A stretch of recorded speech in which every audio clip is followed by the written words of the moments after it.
Students, let's begin this chapter with the first point, force. You can see some pictures on the textbook page number 70. The first picture shows you a person is sailing a boat. Next one, the man is pressing a sponge.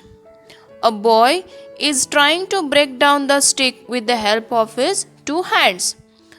Two bullocks are trying to pull the cart with the help of their own force, which is also filled with the grass.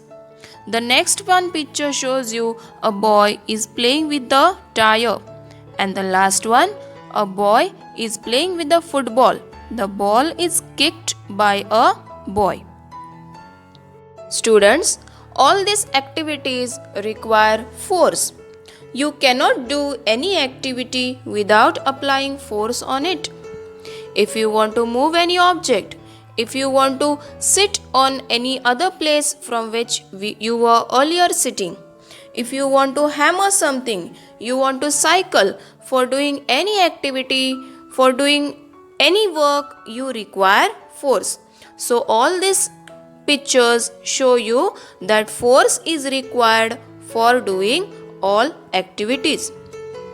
No object changes its position on its own. Force is required to move an object. Force is used to change the direction of an object in motion or to stop it. So whenever there is force given on an object, it moves from one place to another. Or if you want to stop an object which is already in motion, then too you have to apply the force on it. Considering if a ball is rolling on the ground, you want to stop the ball which is rolling on the ground, then you have to apply force to make the ball steady on the place. Yes, so to do any activity, to do any kind of work, you require force. Force is necessary to change the shape of an object.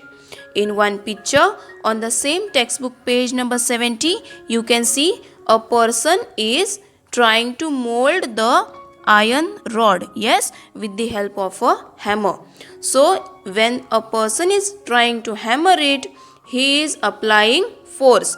So that is, it requires force to change the shape of an object. Let's now learn different types of force. First one, muscular force. The force applied with the help of muscles is called muscular force. A person is trying to lift the weight. Yes, you must have seen some gymnastic people. Yes, you must have observed them.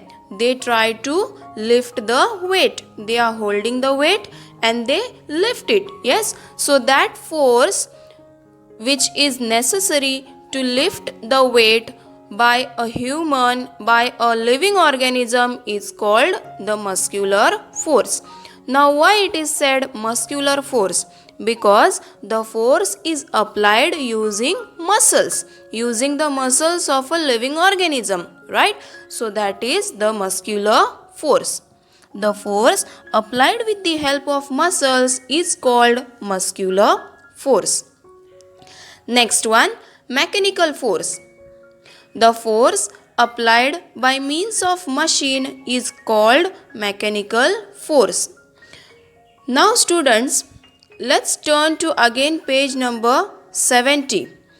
The picture which shows you the bullocks are trying to pull the cart which is already filled with grass. Yes, so their muscular force is used. Because why? Bullocks are living organisms and the living organisms are trying to pull the cart. So that is muscular force. Then now we will study about mechanical force.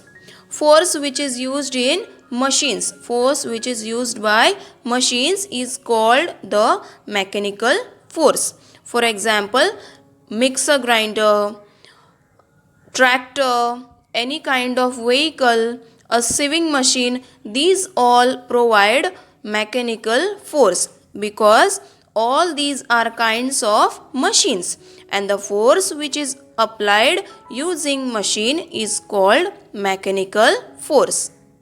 The kind of force we will study now is gravitational force. The force applied by the earth to pull objects towards itself is called gravitational force. Students, have you ever seen an apple or a mango trying to fall down on the ground?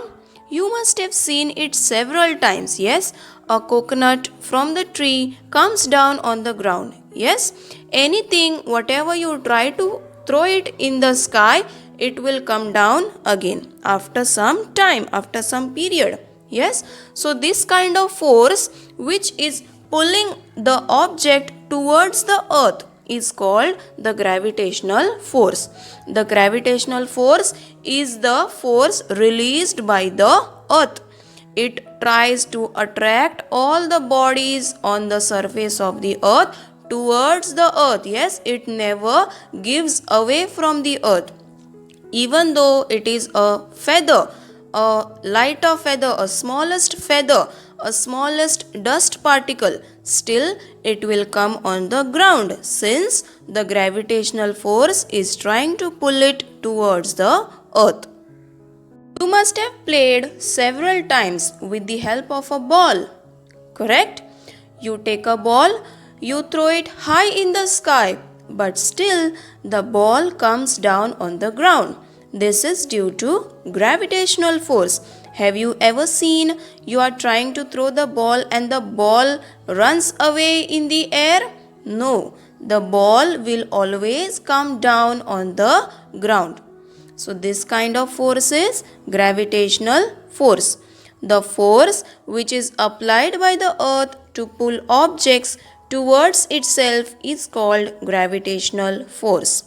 This gravitational force was derived by Sir Isaac Newton in 17th century.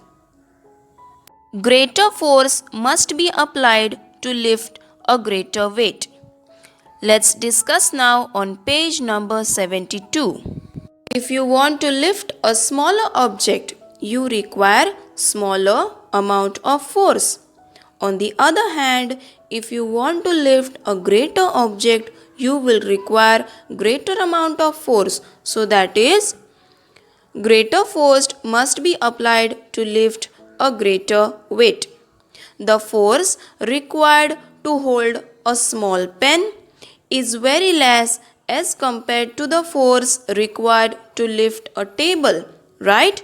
Because a pen is very much lighter as compared to table. Table is heavier than pen. So the force required to lift the table is much greater than the force required to lift a pen. Thank you.